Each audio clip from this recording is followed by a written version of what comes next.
बिस्मिल्लाहिर्रहमानिर्रहीम अस्सलाम वालेकुम। मैं हूं मुबशिर अहमद। तो स्टूडेंट्स, आज हम चैप्टर नंबर 15 इलेक्ट्रोमैग्नेटिक इंडक्शन का लास्ट टॉपिक पढ़ेंगे, which is called transformer. Transformer एक बड़ी बेसिक सी डिवाइस है और इसकी कंस्ट्रक्शन बड़ी इजी है, आसान टॉपिक है, मुश्किल नहीं है। तो आइए इसको स्टार्ट करते हैं। बेटा, आपके गली मोहल्लों में भी ट्रांसफार्मर लगे होंगे, ठीक है, पावर स्टेशन में भी ट्रांसफार्मर लगे होते हैं। हत्ता कि जब आप मोबाइल चार्ज करते हैं ना, तो मोबाइल चार्जर जो है उसके अंदर भी ट्रांसफार्मर का जिक्र होता है। तो ये ट्रांसफार्मर एक बड़ी अच्छी डिवाइस है जो कि हमें मुख्तलिफ मकासद के लिए इस्तेमाल होती है। आपके घरों में फ्रिजें पड़ी होंगी, फ्रिज के ऊपर जो स्टेबलाइज़र पड़े होते हैं ना, उसमें भी ट्रांसफार्मर लगा होता है। तो मैं कोशिश करूँगा थोड़ा सा प्रैक्टिकल भी आपको थोड़ा सा दिखा सकूँ। तो आइए स्टार्ट करते हैं आज का लेक्चर। तो जी बच्चे, ट्रांसफार्मर लफ्ज़ से ही देखें कि ट्रांस का मतलब होता है चेंज, यानी कि जो किसी चीज़ को ट्रांस करे। तो इसकी डेफिनेशन क्या जी? It is an electrical device. ये एक ऐसी डिवाइस है which changes a given AC voltage. बच्चे याद रखेंगे, मैं आगे चल के कंडीशन में लिखूंगा भी, ट्रांसफार्मर में से एसी करंट पास करता है, डीसी करंट पास नहीं करता।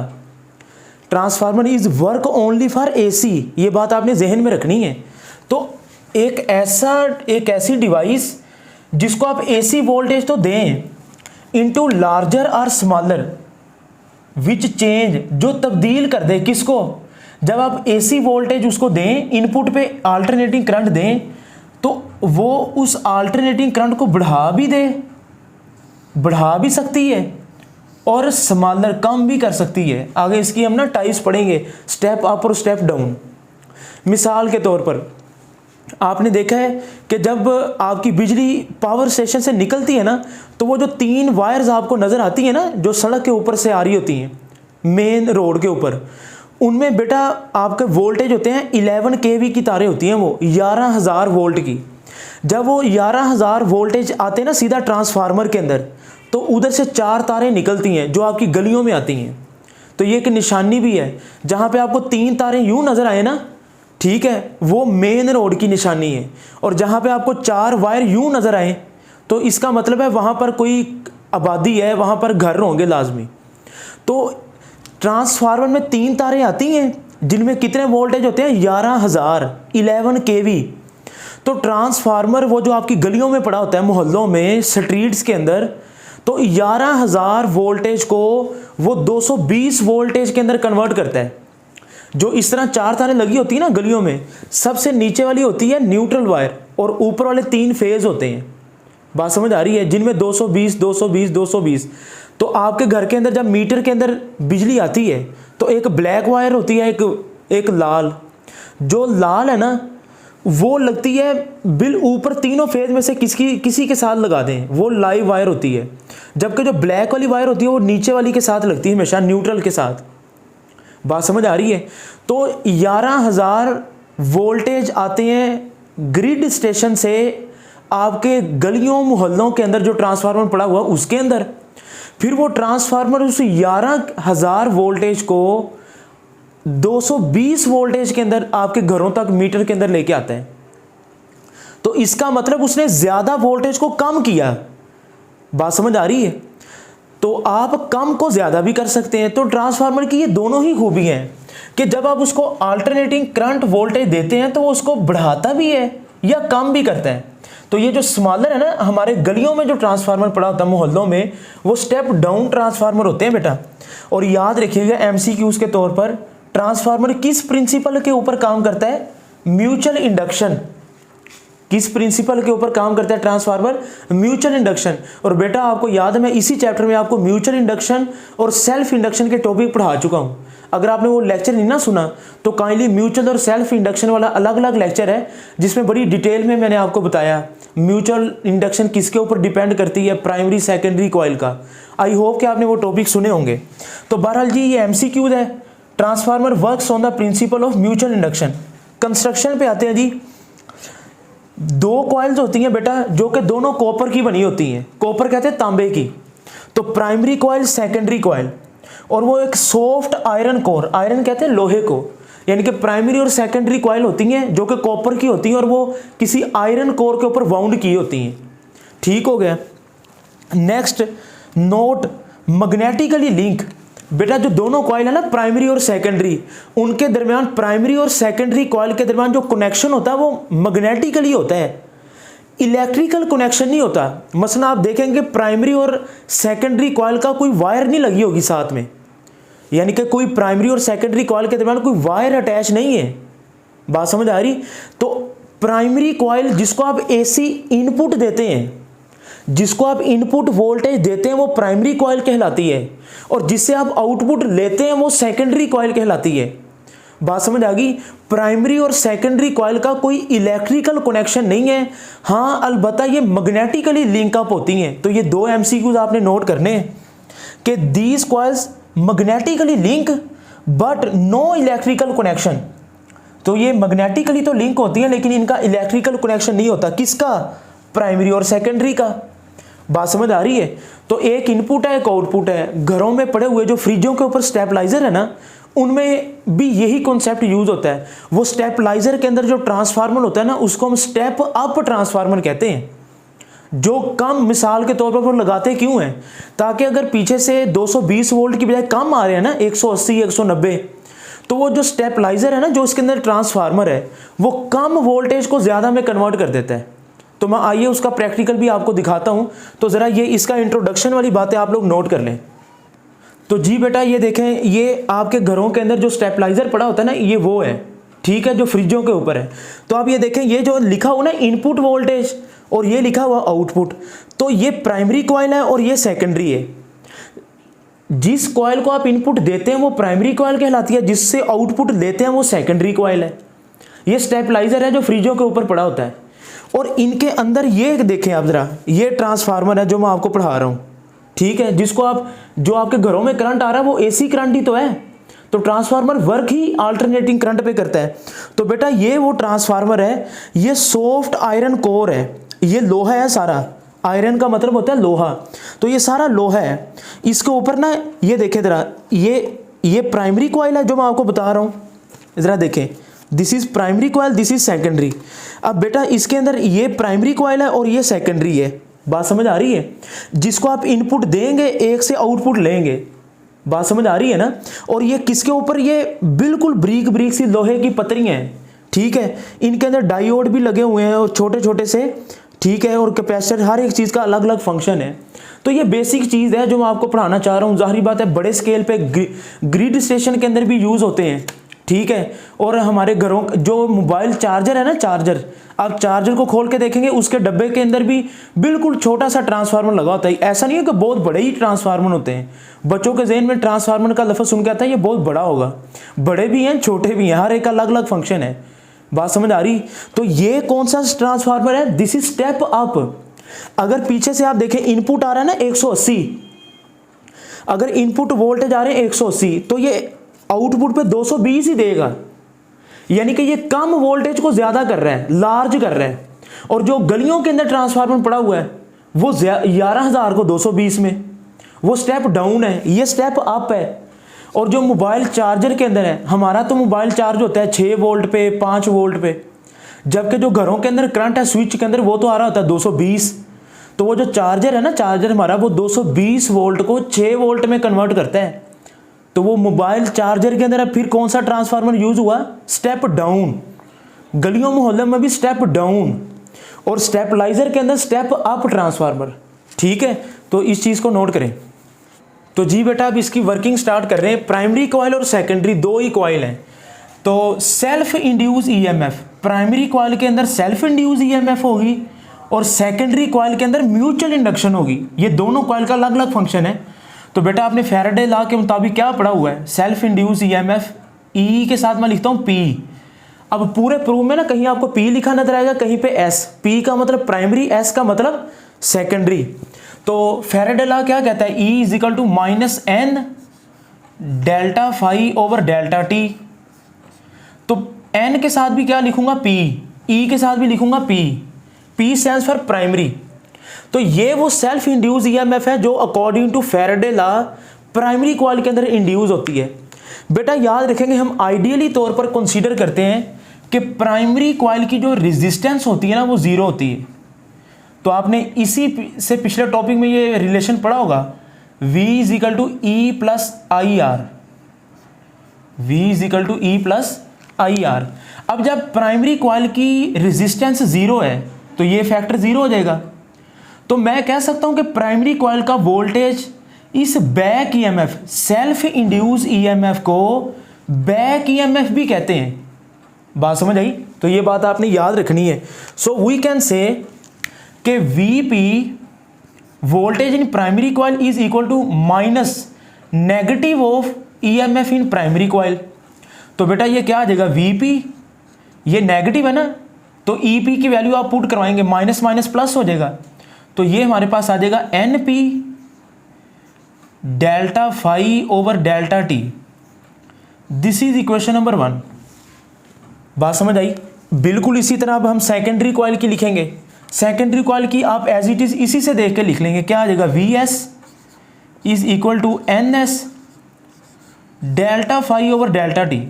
अब टाइम के साथ और फाई के साथ एस नहीं आएगा, क्योंकि प्राइमरी और सेकेंडरी में फ्लक्स एक ही जैसा चेंज हो रहा है ना।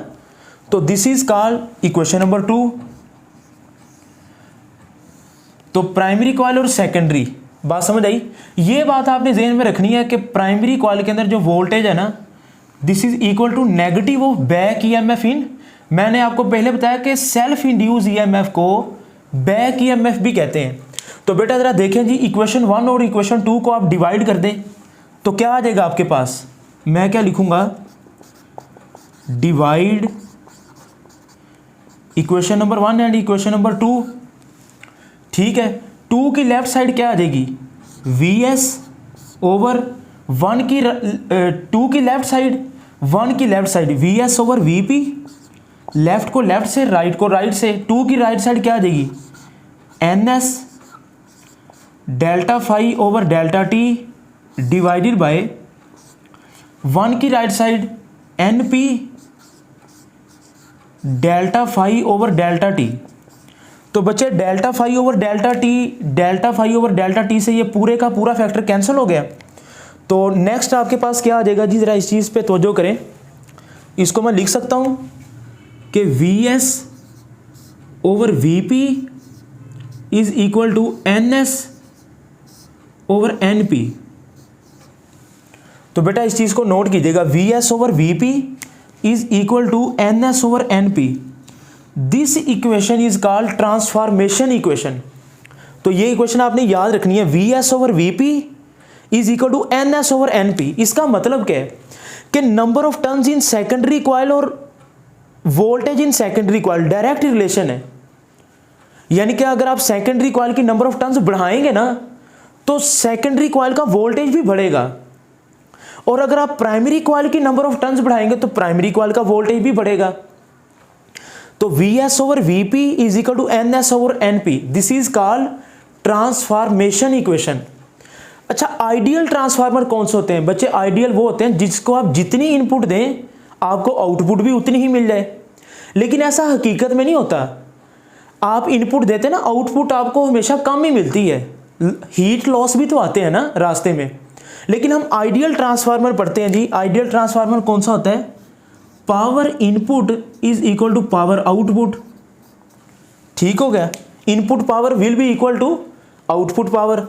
तो पावर का फार्मूला क्या है जी? P is equal to V I. Power का formula general P is equal to V आई।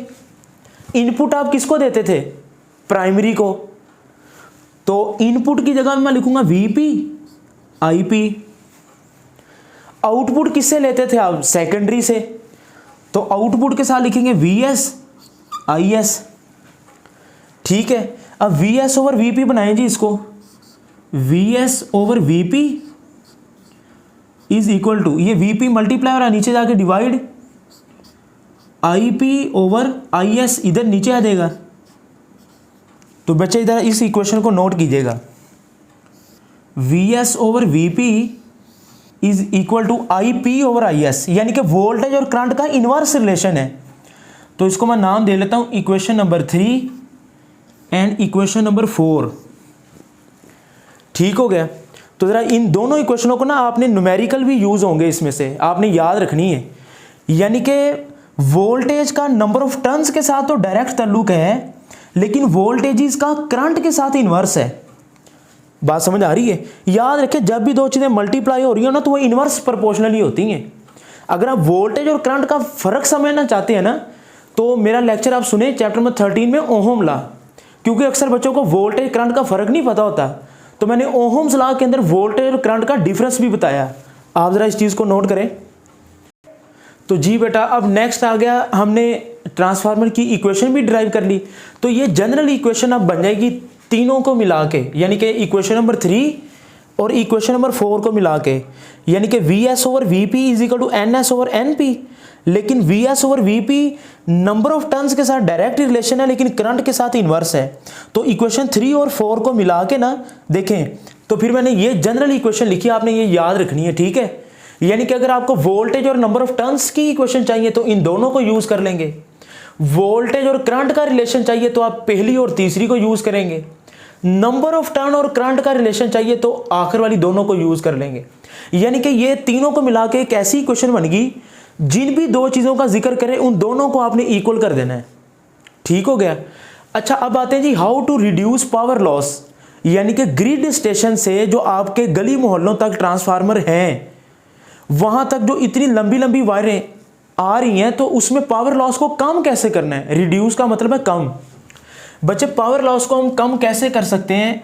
आपने फार्मूला पढ़ा हो ना, H is equal to I square R into T, यानी कि H का मतलब है हीट।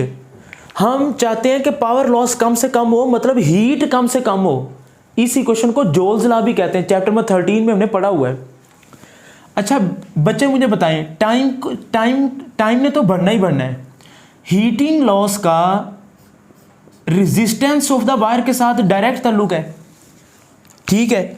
देखें, आप पावर लॉस को कम करना चाहते हैं, रिड्यूस, मतलब हीटिंग लॉस कम से कम हो।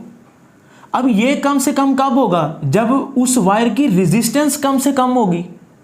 अगर आप रेजिस्टेंस को कम कर दें, जो ग्रिड स्टेशन से आपके घरों तक आ रही है वायर, तो फिर तो पावर लॉस कम हो सकता है।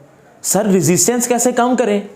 बेटा, आपने रेजिस्टेंस का फार्मूला पढ़ा हुआ है, R is equal to rho L over A, पढ़ा है ना।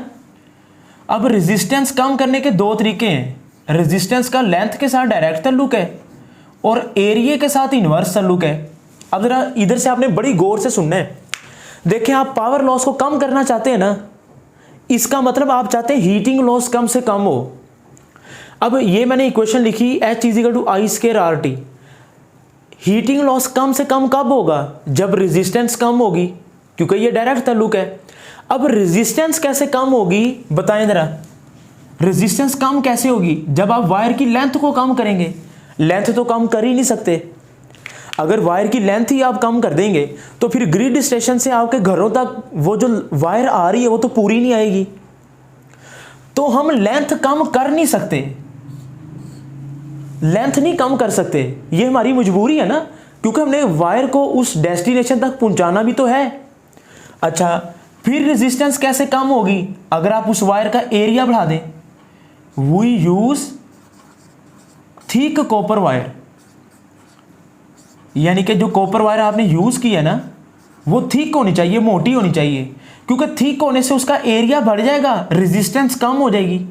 जब रेजिस्टेंस कम होगी तो हीटिंग लॉस कम होगा। तो यही तो हम कम करना चाह रहे हैं। लेकिन भाई इधर भी एक प्रॉब्लम तो है। जब आप वायर थिक यूज करेंगे ना, मोटी, तो जाहिर बात है इकोनॉमिकली उसका लॉस है, यानी कि वो ज़्यादा खर्चा आएगा। लेकिन ये हम काम कर सकते हैं, हम थिक कॉपर वायर यूज़ कर सकते हैं, यानी कि we use the thick copper wire. यानी कि पैसे तो ज़्यादा लगा सकते हैं ना, ताकि कॉपर वायर थिक हो, रेजिस्टेंस कम हो और हीटिंग लॉस कम से कम हो। लेंथ को कम कर नहीं सकते। तो ये एक तरीका है, वायर को थिक कर दे, वायर मोटी। और आपने देखा भी होगा, जो ग्रिड स्टेशन से घरों तक ट्रांसफार्मर के अंदर जो वायर आती है ना, वो होती भी मोटी हैं, बड़ी कॉपर की वायर होती हैं, जो गलियों में आपके लगी हुई हैं। आप देखिएगा, चमकीली चमकीली सी आपको नजर आएंगी, वो कॉपर वायर ही तो हैं, मोटी मोटी सी, जो वापटा वाले यूज करते हैं। ठीक हो गया जी। अच्छा, एक और तरीकाकार भी है, यानी कि आप इसको क्या करें, हीट को कम करने के लिए करंट को कम से कम कर दें। यानी कि दूसरा तरीकाकार क्या है, ये मैं इधर बना देता हूँ। मेथड नंबर 2 क्या है बच्चे, यानी कि हीट को आपने कम करना है ना, करंट को कम से कम कर दें। अब करंट हीटिंग लॉस कैसे कम होगा जब करंट कम होगा, क्योंकि आई स्क्वायर के साथ भी तो डायरेक्ट ताल्लुक है। करंट कैसे कम करेंगे, इधर जरा देखिए आइडियल ट्रांसफार्मर में करंट का, प्राइमरी कॉइल का करंट और प्राइमरी का वोल्टेज, करंट का वोल्टेज के साथ इनवर्स ताल्लुक है। बात समझ आई। अब करंट कैसे कम होगा, आप वोल्टेज को बढ़ा दें। अभी मैं स्टेप अप स्टेप डाउन में बताता भी हूं। तो ये है, हम करंट को कम करके हीटिंग लॉस कम कर सकते हैं। एक मेथड तो ये है, ठीक है। दूसरा मेथड ये है कि आप वायर ना थिक यूज करें, मोटी वायर यूज करें, कॉपर वायर, तांबे की। अच्छा जी, इसका सिंबल क्या होता है ट्रांसफार्मर का, ये सिंबल है बच्चे, आपने इसको नोट करना है। This is the symbol of transformer. ये प्राइमरी कॉइल है, ये 2 लाइनें आपने बना के ये इस तरह सेकेंडरी कॉइल का सिंबल बना देना है। तो this is the symbol of transformer, ठीक है। और कंडीशन क्या मैंने आपको अभी बताई भी है, transformer is work only for AC. AC पे वर्क करता है, ये डीसी पे वर्क नहीं करता। ये 2 एमसीक्यूज हैं। ट्रांसफार्मर में से अल्टरनेटिंग करंट तो पास करता है, क्योंकि अल्टरनेटिंग करंट आपको मैं चैप्टर नंबर 16 में डिटेल में पढ़ाऊंगा भी, पॉजिटिव नेगेटिव, जिसकी पोलैरिटी चेंज हो। ये प्राइमरी कॉइल है ना, और ये सेकेंडरी है। देखें जरा, अगर आप इसको अल्टरनेटिंग करंट देंगे तो कभी पॉजिटिव से नेगेटिव, नेगेटिव से पॉजिटिव, यानी कि आपकी कॉइल मैग्नेटाइज और डीमैग्नेटाइज होनी शुरू हो जाएगी, जिससे हिस्टेरेसिस लॉस कम से कम होंगे। अभी मैं पढ़ाऊंगा भी आपको लॉस। बच्चे नेक्स्ट आते हैं types of transformer. There are 2 types of transformer. Number 1 is step up transformer, और दूसरी टाइप क्या है बेटा, स्टेप डाउन ट्रांसफार्मर। तो स्टेप अप और स्टेप डाउन 2 टाइप्स होती हैं ट्रांसफार्मर की, ठीक है। जो आपके घरों के अंदर फ्रिज के ऊपर स्टेपलाइजर है, उसके अंदर कौन सा था ट्रांसफार्मर, स्टेप अप। अब स्टेप अप की क्या क्या निशानियां हैं, जरा वो हम देख लेते हैं। ये देखिए, ये एक सॉफ्ट आयरन कोर है, ठीक हो गया। अब हमें कैसे पता चलेगा कि कौन सा कॉइल स्टेप अप है और कौन सा कॉइल स्टेप डाउन है। तो ये मैं सॉफ्ट आयरन कोर दोनों तरफ बना रहा हूं, ठीक हो गया बेटा। स्टेप अप याद रखेंगे, स्टेप अप की निशानी पता क्या है कि number of turns in secondary coil is greater than number of turns in primary coil. यानी कि ये देखें, पहली कंडीशन क्या है, NS is greater than NP। यानी कि ये प्राइमरी इधर बनाएंगे ना, जिसको हम इनपुट देंगे, यानी कि सेकेंडरी की नंबर ऑफ टर्न्स ज़्यादा होंगी और प्राइमरी की नंबर ऑफ टर्न्स कम होंगी। ज़रा नोट कीजिएगा, प्राइमरी कॉइल, सेकेंडरी की नंबर ऑफ टर्न्स ज़्यादा होनी चाहिए। अच्छा, जरा इसी क्वेश्चन में देखें, अगर सेकेंडरी कॉइल की नंबर ऑफ टर्न्स ज़्यादा होंगी तो सेकेंडरी का वोल्टेज भी तो ज़्यादा होगा, ठीक है। VS is greater than VP। अब इसका मतलब क्या है, आपने दिया तो कम है लेकिन मिला ज़्यादा है। अब आप देख रहे हैं कि प्राइमरी और सेकेंडरी कॉइल का कोई इलेक्ट्रिकल कनेक्शन नहीं है, जो मैंने शुरू में बात बताई थी। ये दोनों मैग्नेटिकली लिंकअप हैं। तो अगर सेकेंडरी कॉइल की नंबर ऑफ टर्न्स ज़्यादा है प्राइमरी से, तो ये पहली निशानी। दूसरी क्या है, प्राइमरी में आप वोल्टेज तो कम दें, यानी कि 170 है, 170 वोल्टेज दिया आपने, लेकिन आपको सेकेंडरी में मिले 220। तो वो कम को ज़्यादा कौन कर रहा है, वो ट्रांसफार्मर ही तो कर रहा है। डेफिनेशन के अंदर यही लफ्ज़ तो था, लार्जर और स्मॉलर वोल्टेज, ठीक है। तो कम दे के आप ज़्यादा भी कर सकते हैं। तो बच्चे देखें, जब आप इसको इनपुट वोल्टेज देंगे, ये AC करंट है, पॉजिटिव नेगेटिव, ठीक है। ये प्राइमरी कॉइल और ये सेकेंडरी कॉइल, ये इसके दरमियान पैदा होगी EMF, जो कि आपको आउटपुट पे मिलेगी भी। जब ये पॉजिटिव साइकिल है ना, तो करंट यूं फ्लो कर रहा है पॉजिटिव से नेगेटिव। तो आपको पता है ना, हमने सोलिनॉइड का राइट हैंड रूल पढ़ा है, यानी कि फिंगर करेंगे करंट की डायरेक्शन में, नॉर्थ पोल होगा अपवर्ड, तो एक नॉर्थ पोल अपवर्ड होगा, साउथ पोल डाउनवर्ड होगा। जब नेगेटिव साइकिल होगा ना, तो नॉर्थ पोल नीचे आ जाएगा, साउथ पोल ऊपर। तो जैसे जैसे करंट पॉजिटिव से नेगेटिव अपना हाफ साइकिल कंप्लीट करेगा, north pole south pole, north pole south pole, तो ये एकदम से चेंज होते रहेंगे तेज़ी से। इट मीन कि करंट चेंज होता रहेगा और करंट के चेंज होने से फ्लक्स चेंज होगा, और जितना ज़्यादा फ्लक्स चेंज होगा according to Faraday law EMF भी उतनी ज़्यादा पैदा होगी। तो इस इक्वेशन के मुताबिक अब देखें वोल्टेज सेकेंडरी कॉइल का ज़्यादा है ना, तो करंट फिर क्या होगा, कम, क्योंकि सेकेंडरी कॉइल का वोल्टेज और करंट इनवर्स ताल्लुक है। तो मैं ये लिख सकता हूं कि IS is less than IP, कि सेकेंडरी कॉइल के अंदर करंट कम मिलेगा आपको, प्राइमरी में करंट ज़्यादा होगा।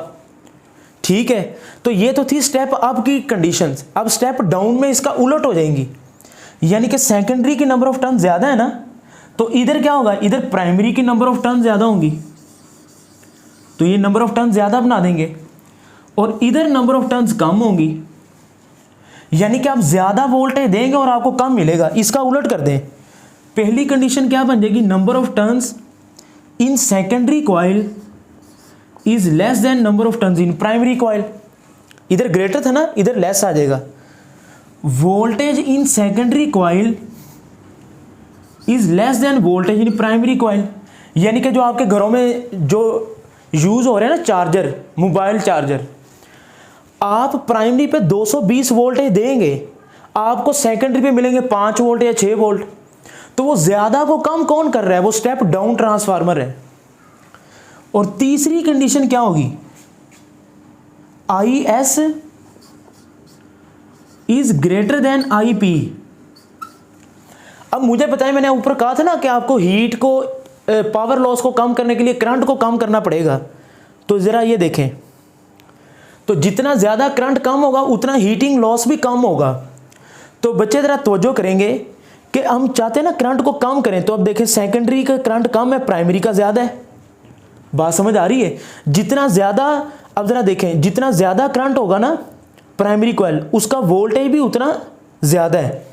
तो ये स्टेप अप और स्टेप डाउन की ये कंडीशंस हैं, आप इनको नोट करें। तो बेटा एक बात बताना चाह रहा हूं आपको कि हम ना पावर स्टेशन के अंदर जहां से बिजली भेजते हैं, वहां पर हम स्टेप अप ट्रांसफार्मर यूज करते हैं। भला क्यों, ताकि जितने ज्यादा वोल्टेज होंगे ना करंट उतना कम होगा। तो जितना करंट कम होगा उतना हीटिंग लॉस भी कम होगा। तो याद रखेंगे पावर स्टेशन के अंदर स्टेप अप ट्रांसफार्मर यूज करते हैं। बात समझ आई है, तो इस चीज को आप नोट करें। अब ना हम इसके लॉसेस पढ़ते हैं, ट्रांसफार्मर के अंदर कौन कौन से लॉसेस और इसकी एफिशिएंसी क्या है, नोट कर लें। तो जी बेटा, अब हम पावर के लॉसेस पढ़ेंगे। ट्रांसफार्मर के अंदर ना कौन कौन से लॉसेस आते हैं, तो उनमें से पहला लॉस है फ्लक्स लीकेज। इसका मतलब क्या है कि जब प्राइमरी कॉइल से फ्लक्स चेंज होकर सेकेंडरी में जाता है ना, तो कुछ फ्लक्स इस सॉफ्ट आयरन कोर से ना बाहर निकल जाता है, यानी कि फ्लक्स लीक कर जाता है, बाहर निकल जाता है। तो ये फ्लक्स लीकेज लॉस भी होता है, जिसको हम कम कर सकते हैं by using the soft iron core. ठीक हो गया। अच्छा, दूसरा लॉस आता है जी एडी करंट। एडी का मतलब क्या होता है, गर्दश करना, घूमना ना। तो करंट का मतलब होता है फ्लो। बेटा जब प्राइमरी से सेकेंडरी कॉइल के अंदर करंट फ्लो करता है ना, अल्टरनेटिंग करंट, तो induce current are set up due to change in flux. तो ट्रांसफार्मर के अंदर कौन सा करंट यूज होता है, AC, positive negative, positive negative.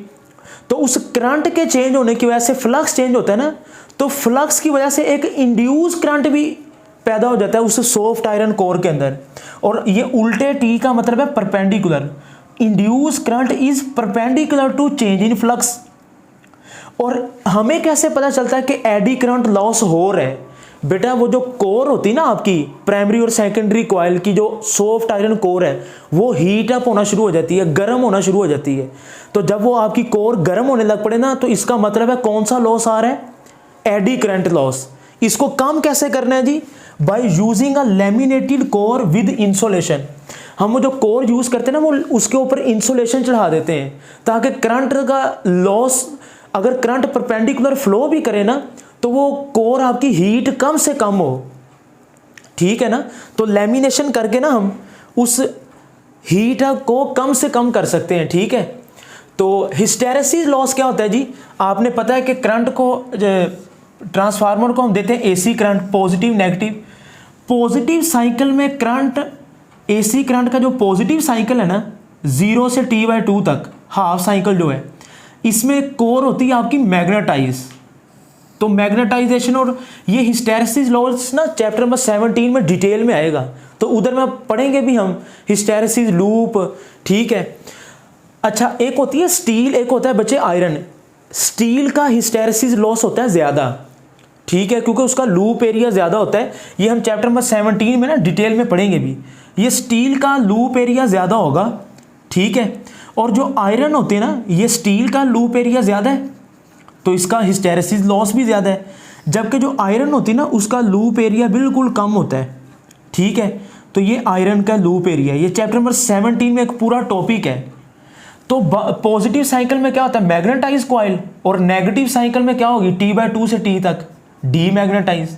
तो मैग्नेटाइज, डीमैग्नेटाइज, मैग्नेटाइज, डीमैग्नेटाइज।